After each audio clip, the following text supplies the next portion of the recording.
नमस्कार. सोपी रेसिपीमध्ये तुम्हा सर्वांचं खूप खूप मनापासून स्वागत आहे. आज आपण शिळ्या चपातीचा चिवडा किंवा शिळ्या चपातीचा सुशेला कसा बनवायचा तो बघणार आहेत. आता बघा, बऱ्याचदा घरामध्ये आपण जेव्हा चपाती बनवतो तर ती उरते, तर ती टाकून न देता त्यापासून तुम्ही हा पौष्टिक असा नाश्ता नक्कीच बनवू शकता. अन्न वाया नको जायला, त्यासाठी आपण आज शिळ्या चपातीपासून अतिशय मस्त असा हा नाश्ता बनवलेला आहे. तर तुम्ही कधी हा चपातीचा नाश्ता असा खाल्ला आहे का? जर खाल्ला नसेल ना, तर एक वेळेस माझ्या या पद्धतीने नक्की करून पहा. नेहमीप्रमाणेच रेसिपी एकदम साधी सोपी आहे. व्हिडिओ शेवटपर्यंत नक्की बघा आणि रेसिपी जर आवडली असेल तर प्लीज माझ्या चॅनलला सबस्क्राईब करा, लाईक करा, सोबतच बेल आयकॉनवर क्लिक करा आणि माझ्या रेसिपी तुम्हाला कशा वाटतात मला नक्की कमेंट करून सांगा. चला तर मग रेसिपीला सुरुवात करूया. इथे मी शिळी चपाती घेतली आहे. तर साधारण माझ्याकडे इथे 3 चपात्या आहेत. तुमच्याकडे किती प्रमाणात चपाती आहे त्यानुसार तुम्ही चपाती घेऊ शकता.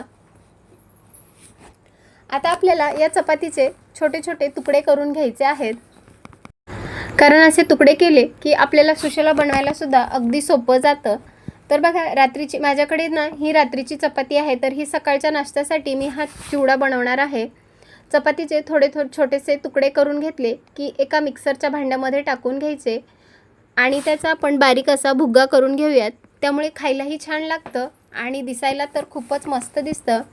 इथे बघा, 3 चपातीचे मी असे एकदम बारीक असा भुगा करून घेतलेला आहे.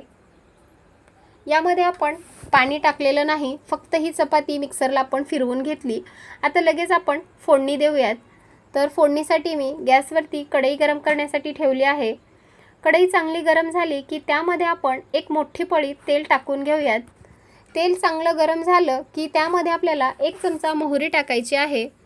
मोहरी आता छान तडतडून घ्यायची आणि मोहरी छान तडतडली की त्यामध्ये आपण 1 चमचा जिरं टाकून घेऊयात. इथे बघा, जिरा आणि मोहरी आता छान असं आपलं तडतडून झालेलं आहे.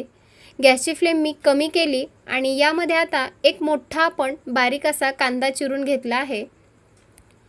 कांदा आपल्याला आता गुलाबी रंगावर परतून घ्यायचा आहे. गॅसची फ्लेम मी मध्यमच केली आहे आणि मध्यम आचेवर कांदा छान असा गुलाबी रंगावर परतून घेऊयात.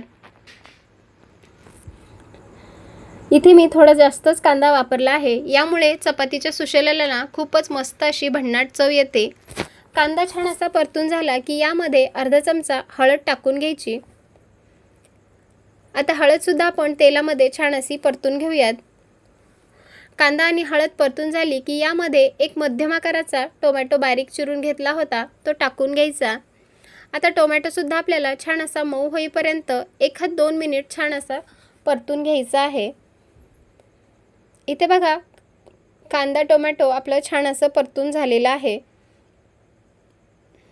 आता यामध्ये आपण भाजलेले शेंगदाणे टाकून घेऊयात. जर तुम्हाला भाजलेले शेंगदाणे आवडत नसतील तर इथे तुम्ही कच्चेसुद्धा शेंगदाणे तेलामध्ये तळून घेऊ शकता. शेंगदाणे, कांदा आणि टोमॅटो आपण छान असं हे परतून घेणार आहोत. गॅसची फ्लेम मी अगदी मध्यमच ठेवली आहे आणि मध्यम आचेवरच हे जिन्नस आपल्याला छान असे परतून घ्यायचे आहेत. आता यामध्ये आपण काही मसाले टाकूयात.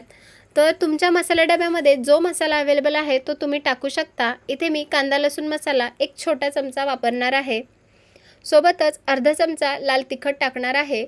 आता तुम्ही किती तिखट खाता त्यानुसार यामध्ये तिखट टाकायचं आहे.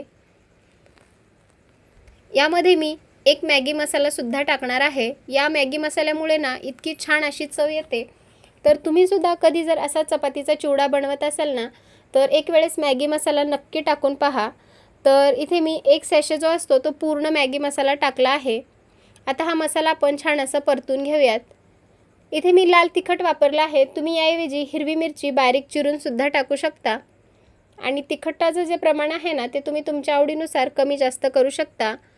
मसाले आपण अगदी मध्यम आचेवर छान असे परतून घेतले आहेत आणि याचा अगदी मस्त असा सुगंधसुद्धा येत आहे.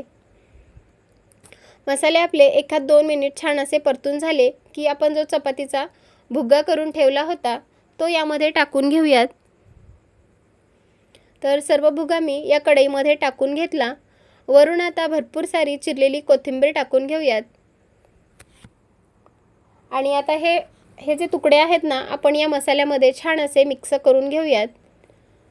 गॅसची फ्लेम आपल्याला मध्यमच ठेवायची आहे आणि मध्यम आचेवरच या मसाल्यामध्ये हे चपातीचे जे भुगा आहे किंवा तुकडे आहेत ना, छान असे मिक्स करून घ्यायचे आहेत. इथे बघा, आपण चपाती छान अशी या मसाल्याला मस्त लावून घेतली आहे आणि बघू शकता तुम्ही, आपला हा चपातीचा सुशेला किंवा फोडणीची चपाती तयार झाली.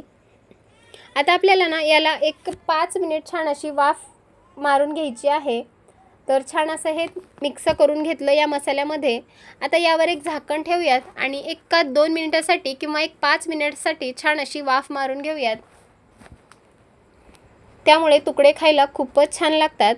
आता बघा, 5 मिनिट झालेले आहेत. झाकण काढून घेतलं आणि या सुशेलाला छान अशी वाफसुद्धा बसली आहे.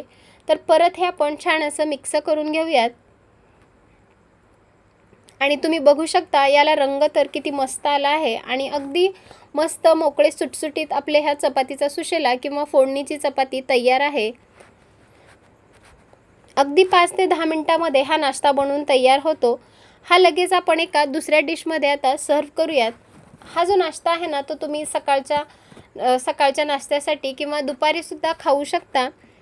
तर अगदी 5 ते 10 मिनिटांमध्ये बनवून तयार झाला आहे हा आपला नाश्ता. तुम्हाला ही रेसिपी कशी वाटली मला नक्की कमेंट करून सांगा आणि व्हिडिओ जर आवडला असेल तर जास्तीत जास्त लोकांपर्यंत शेअर करा. तुम्ही हा माझा व्हिडिओ कोणत्या शहरातून बघत आहेत ते सुद्धा मला नक्की कमेंट करून सांगा. आणि तुमच्या प्रत्येक वेगवेगळ्या भागामध्ये ना या नाश्त्याला वेगवेगळ्या असं नावानं संबोधलं जातं. तर तुमच्या भागामध्ये याला काय म्हणतात ते सुद्धा नक्की मला सांगा. आमच्याकडे याला चपातीचा सुशेला म्हणतात. तर तुम्ही काय म्हणतात ते मला नक्की कमेंट करून सांगा. रेसिपी आवडली असेल तर जास्तीत जास्त लोकांपर्यंत शेअर करा. आणि पुन्हा एकदा सर्वांना एक निवेदन आहे, जर तुम्हाला माझ्या रेसिपी आवडत असतील तर प्लीज माझ्या चॅनलला सबस्क्राईब करा, लाईक करा, सोबतच बेल आयकॉनवर क्लिक करा. चला तर मग पुन्हा भेटूयात अशाच एका छानशा मस्त खमंग रेसिपीसोबत.